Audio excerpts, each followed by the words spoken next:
Et coucou à tous, bienvenue donc dans ce nouvel épisode. Nous allons continuer la lecture de mon premier Coran.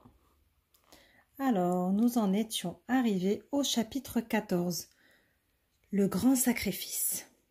Une nuit, le prophète Ibrahim fit un rêve. Il reçut l'ordre de son Seigneur de sacrifier son fils. Allah subhanahu wa ta'ala parle aux prophètes, mais il ne leur parle pas comme nous parlons. Lorsqu'il veut que les prophètes fassent quelque chose, il leur montre en rêve. Le rêve d'un prophète est donc comme un ordre émanant d'Allah subhanahu wa ta'ala. Le jour suivant, le prophète Ibrahim appela Ismaïl. Il lui dit: Ismaïl, j'ai fait un rêve cette nuit. Allah veut que je te sacrifie. Ismaïl n'eut pas peur. Il aimait beaucoup Allah subhanahu wa ta'ala. Il savait aussi qu'Allah est bon et qu'Allah ne fait jamais rien qui fasse du mal aux gens de bien. Le prophète Ibrahim et son fils Ismaïl quittèrent la Mecque. Ils partirent dans la vallée de Mina. C'était l'endroit que le prophète avait vu dans son rêve. Ismaïl s'allongea sur le sol. Il ferma les yeux. Ismaïl, son père, se tint debout à côté de lui. Il sortit son couteau. Il était prêt à obéir à Allah subhanahu wa ta'ala en lui sacrifiant son fils. C'est alors que l'ange Jibril apparut. Allah avait envoyé l'ange Jibril avec un mouton à sacrifier à la place d'Ismaïl. C'est ainsi que le jeune Ismaïl fut sauvé. Ibrahim et Ismaïl pleurèrent de joie. Ils remercièrent Allah subhanahu wa ta'ala et le prophète Ibrahim sacrifia le mouton. Allah subhanahu wa ta'ala aime les gens qui lui obéissent. Il aime les gens qui croient en lui. Il veille sur eux.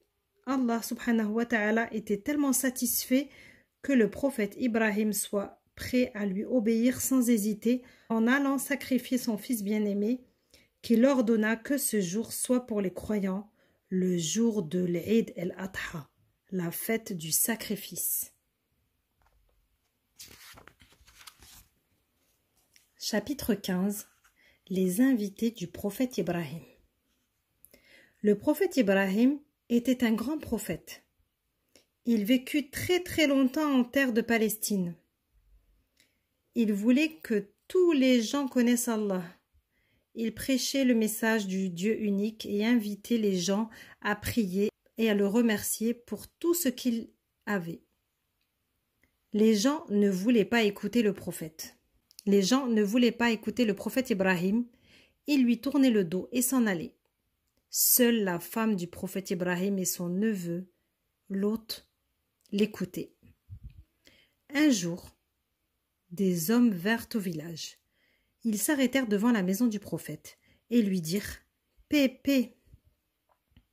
Le prophète Ibrahim leur répondit « Paix sur vous également !» Il pensait qu'il s'agissait d'étrangers venant d'un autre village. Il se précipita dans la maison et leur rapporta de la nourriture. Mais les hommes ne touchèrent pas à la nourriture. Ils n'en mangèrent pas, car ils n'étaient pas des humains. C'étaient en réalité des anges envoyés par Allah subhanahu wa ta'ala. Le prophète Ibrahim commença à avoir peur. Mais les anges le rassurèrent. « N'aie pas peur, nous t'apportons une bonne nouvelle. Tu vas avoir un fils. Lorsqu'il grandira, ce sera un homme savant. » La femme du prophète Ibrahim était très âgée. Elle ne voulait pas croire à ce que les anges disaient. Elle dit « Je suis trop vieille pour avoir un enfant. » Les anges répondirent « C'est la volonté d'Allah. Allah est omniscient. Il sait mieux que nous. » Le prophète Ibrahim demanda aux anges « Pourquoi êtes-vous venus? Avez-vous d'autre chose à faire ici ?» Les anges dirent « Allah nous a envoyés pour punir les mauvaises gens. Ils vivent dans les villes de Sodome et Gomorrhe. Nous nous y rendons. »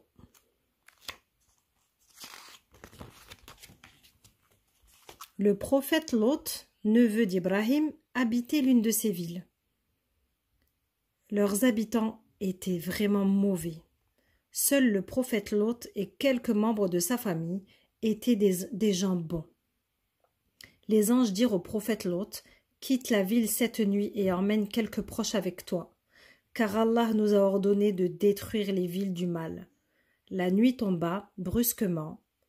Soudain, leurs villes se retrouvèrent sans dessous-dessus. Il se mit aussi à pleuvoir. En réalité, il ne s'agissait pas de pluie, c'était de la braise qui tombait du ciel. Toutes les mauvaises gens périrent et ne resta plus rien des villes. C'est ainsi que les anges envoyés par Allah détruisirent les mauvaises gens. Seules les bonnes personnes furent sauvées. Chapitre 16. La construction de la Kaaba. Il y avait, en Arabie, une vallée aride sablonneuse. Rien n'y poussait. Ni les hommes ni les animaux ne pouvaient y vivre, car il n'y avait pas d'eau. Allah subhanahu wa ta'ala ordonna au prophète Ibrahim d'y laisser Hajar et Ismaïl. Le petit Ismaïl avait très soif, il pleurait beaucoup. Il frappait le sol avec son pied. Soudain, l'eau se mit à jaillir du sable. C'était la source de Zemzem. Elle donna de l'eau à la vallée désertique. De plus en plus de gens vinrent alors y construire leurs maisons. C'est ainsi que la Mecque fut bâtie. Un jour, Allah subhanahu wa ta'ala ordonna au prophète Ibrahim de construire la Kaaba, la demeure de Dieu. Les prophètes Ibrahim et Ismaïl gravirent les collines. Ils y trouvèrent de grosses pierres. Ils les firent rouler vers la vallée et les entreposèrent toutes à la même place. Lorsqu'ils eurent suffisamment de pierres, ils commencèrent à construire la demeure. Ils montèrent les murs, puis ils les recouvrirent d'un toit. La maison était modeste mais belle. Pendant toute la durée des travaux, ils priaient « Seigneur, accepte notre travail, accepte cette demeure que nous bâtissons pour toi. » Ils priaient aussi « Faites de nous des gens de bien, afin que nous nous prosternions toujours devant toi, et que nous te prions. Fais que notre peuple t'aime, se prosterne devant toi et te prie. Accorde ta miséricorde à notre peuple, fais qu'il se détourne de tout ce qui est mal et malfaisant. Fais qu'un grand prophète soit issu de notre famille. Exauce nos prières, tu es le très miséricordieux. » Allah subhanahu wa ta'ala exauça leurs prières, puisque des siècles plus tard, un grand prophète naquit en Arabie. C'est le prophète Mohammed sallallahu alayhi wa sallam. Il n'y a aucune divinité en dehors d'Allah et Mohammed est son messager. Chapitre 17. La première invitation au pèlerinage. Lorsque la demeure d'Allah subhanahu wa ta'ala fut prête, Allah ordonna à Ibrahim « Nettoie la Kaaba, rends-la propre et pure. Alors les gens pourront venir y prier. » Allah ordonna également « Ceci est ma demeure, que rien n'y soit déposé.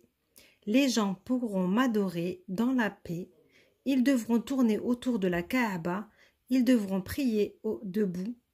Ils devront s'incliner et se prosterner en prière. » Allah subhanahu wa ta'ala ordonna au prophète Ibrahim « Appelle les gens à venir à la Kaaba. Appelle les gens au Hajj, pèlerinage. Appelle-les à prier ensemble dans la demeure d'Allah subhanahu wa ta'ala. » L'appel du Hajj fut entendu. Les gens affluèrent des 4 coins d'Arabie vers la Mecque. Certains vinrent à pied, d'autres à dos de chameau rapide. Certains vinrent seuls, d'autres en famille ou avec des amis. Certains vinrent de loin, de très loin. Ils avaient dû parcourir des vallées profondes, gravir de hautes montagnes et traverser des déserts brûlants. Ils étaient fatigués, qu'ils pouvaient à peine tenir debout. Malgré cela, tous coururent vers la Mecque. Tous voulaient prier dans la Kaaba. Ils accouraient tous au Hajj. Pour quelle raison les gens étaient-ils appelés à accomplir le Hajj? Ils étaient appelés à se rendre à la Kaaba. Ils étaient appelés à se rendre dans la demeure d'Allah subhanahu wa ta'ala. Ils étaient appelés à prier Allah, le Créateur du monde. Ils étaient appelés à se prosterner devant Allah, leur Seigneur. La demeure d'Allah est un lieu de bénédiction. Elle est remplie de sagesse. C'est la raison pour laquelle Allah a ordonné que tous les hommes et toutes les femmes accomplissent le Hajj au moins une fois dans leur vie. C'est là qu'ils doivent se rendre et prier. Allah a également fixé les jours du Hajj et a ordonné qu'ils soient accomplis pendant ces jours.